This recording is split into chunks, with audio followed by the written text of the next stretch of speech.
Só que o que ninguém fala, e é uma coisa que liberta muito a mente das pessoas, é que para você, na sociedade que nós vivemos, ser não bem-sucedido, porque bem-sucedido, muitas pessoas são bem-sucedidas mesmo sem ser famosas e nem ricas. Porque ser sucedido é uma coisa que também depende de cada pessoa, né? Tem gente que tá bem-sucedida e muito feliz. Exatamente. Com, sei lá. Cara, eu vejo... Meu pai é uma pessoa assim. O cara com uma chacrinha no meio do nada, Meu pai é autossustentável, assim. tá Meu pai ligado? é assim. Pra mim, essa pessoa mais bem-sucedida que existe, tá ligado? E simples, né? Sim. E aí o que acontece? A gente tem o nosso cérebro preparado para buscar a estabilidade. Então tudo que acontece fora do que é o comum, no início a gente tende a reagir muito mal. Então, por exemplo, um primeiro fracasso de passar na prova da CNH gera um estresse traumatizante para muitas pessoas. Não sei se vocês sabiam, mas a maior parte dos brasileiros Eu provei, foi estressante pra caralho, inclusive. Tu chora, tu... Não cheguei a tanto, mas fiquei puto. Mas tu fica puto, tu fica triste, tu se sente um merda. Sim, porque... fala assim, mano, pelo amor de Deus, eu sei dirigir, eu só não sei fazer baliza. Porque com 18 anos é a primeira experiência de fracasso que a maioria das pessoas experimenta. O fracasso de você fracassar na CNH. Outras pessoas já fracassaram antes, tipo rodar de ano, por exemplo. Ah, eu sou fracassado desde o prezinho, que foi quando a primeira vez que eu repeti. Exatamente. Só que o que acontece, né? É verdade, eu não tô nem zoando. Só que o que acontece? A gente tem medo de fracassar, né? E assim como nós temos medo de fracassar, e a gente quer sempre estar estável, a gente não consegue aceitar coisas voláteis. Então, uma das coisas mais difíceis quando uma pessoa entra no mercado cripto é de aceitar que ela colocou 100 mil reais, que ela ficou 30 anos trabalhando em Bitcoin, comprou Bitcoin, 100 mil reais, num aporte de uma vez, e um dia depois cai 5%. Aqueles menos 5.000% que ela está enxergando na tela, ela nem realizou, ela nem entendeu que, por exemplo, se ela comprou, vamos imaginar que o Bitcoin está custando 100 mil reais, 100 mil reais, um Bitcoin inteiro. Ela não se atenta que se está valendo 95 ou 115, continua sendo um Bitcoin. Certo?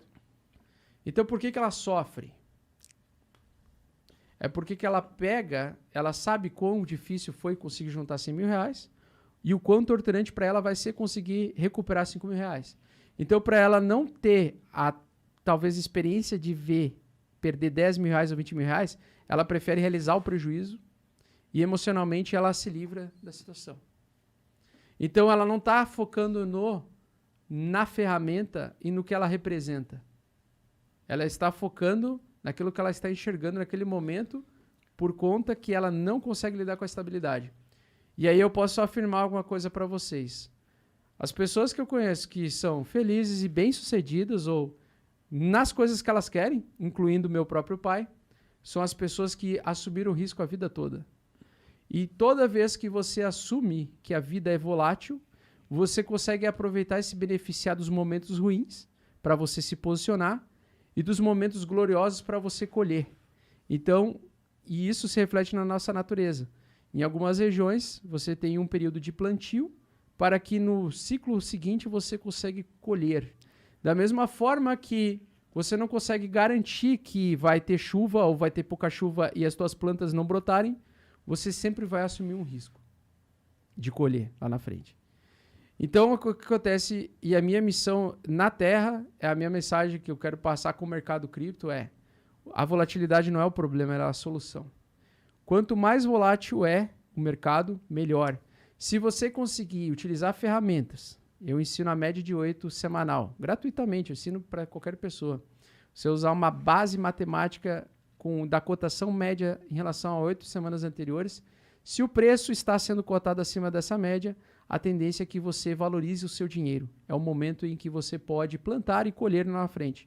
Quando está abaixo da média de 8, você tem uma probabilidade maior do mercado continuar perdendo valor, desvalorizando, e é um momento em que você deve se precaver, você não deve investir, você não deve se expor ao risco. Então você tem que aprender a entender que a volatilidade ela existe, e você tem que tentar usar uma ferramenta para conseguir amenizar esse risco. É a mesma coisa de você diversificar a carteira, né?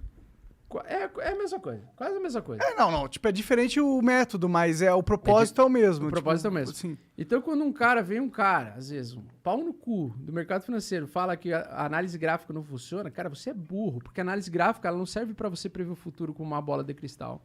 Não é pra você se tornar o Laia do Thundercats, colocar a espada justiceira no meio da testa, falar, e espada justiceira me dê a visão além do alcance. É o olho de Tandera que dá visão além do alcance. Todo mundo acha isso, né, da análise gráfica, né? Você desenha lá e você projeta. É um identificamento de padrões, né? É um identificamento de padrões. A análise gráfica é para identificar padrões repetitivos e aumentar a tua probabilidade. E essa probabilidade tem, às vezes, 80% de que der certo pro teu caminho e 20% que dá errado.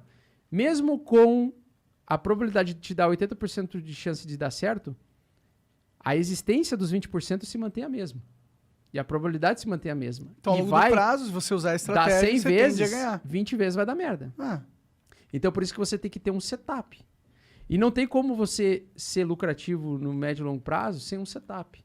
Um setup é você tomar uma decisão com base no que o gráfico está te mostrando. E é isso que eu basicamente ensino diariamente para todas as pessoas que eu consigo. Porque se você consegue dominar o mercado volátil, você consegue dominar a si mesmo. E você começa a sair do papel de vítima, de que fatores externos rolam contra você, que é o que acontece muito comum quando a pessoa entra no mercado, ela fala assim, o mercado caiu, fiquei tranquilo, o mercado caiu porque eu comprei. Ou o mercado subiu porque eu vendi. Isso é o primeiro pensamento de uma mente ansiosa, uma mente que não sabe lidar com a volatilidade. Então, o grande segredo para qualquer pessoa, qualquer brasileiro ficar rico, mesmo começando com R$100, é aprender a lidar com a volatilidade, não se fazer de vítima e a entender um setup matemático que tenha uma boa exposição matemática positiva e que você consiga, ao longo do tempo, multiplicar o seu capital. E essa é a famosa média de 8 que eu ensino para a galera. Quando tu quebrou, que tu falou que tu ficou com 25 mil reais, sim. Tu ainda tinha Bitcoin, tu ainda tinha Eu tinha 25 mil reais em Cardano, que era hold. Mas os meus Bitcoins foram quase pro saco. Quase todos. Você usou ele pra sustentar e tal? O que aconteceu? Eu já tinha 4 anos de experiência no mercado cripto. Eu já tinha levantado um capital que eu consegui multiplicar. Foi 150 mil reais. Eu achava muita coisa pra mim. 150 mil reais eu nunca tinha conseguido juntar na minha vida inteira. E era a entrada do meu apartamento. Só que daí aconteceu o Covid, né?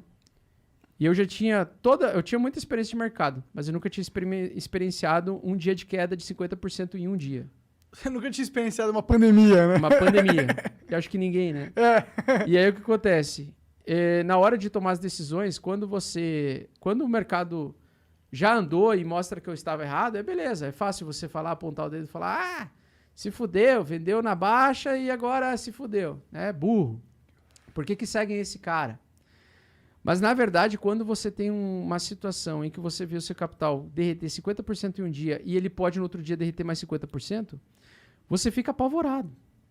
Então, naquele momento, naquela época, o pessoal falava muito em segunda onda do Covid e que isso ia se refletir nos gráficos do mercado, né? Então, o mercado ele fez aquela grande queda, fez a recuperada e aí já queria cair de novo, parecia. E ele realmente ameaçou essa quedinha. E aí, naquele dia, eu shortei o Bitcoin. Eu abri uma pressão alavancada nos mercados futuros, apostando na queda do Bitcoin. Eu botei toda a minha banca a risco. Por quê? Porque se caísse realmente mais 50%, eu ia dobrar meus Bitcoins e ia estar com meus 150 mil igual. Mesmo eles desvalorizados, certo? Eu ia ter, ao invés de ter 150 mil reais em Bitcoins que eu comprei a 3.200, eu vou... A 4 mil dólares eu vou ter 200... eu vou ter o dobro de Bitcoins valendo metade.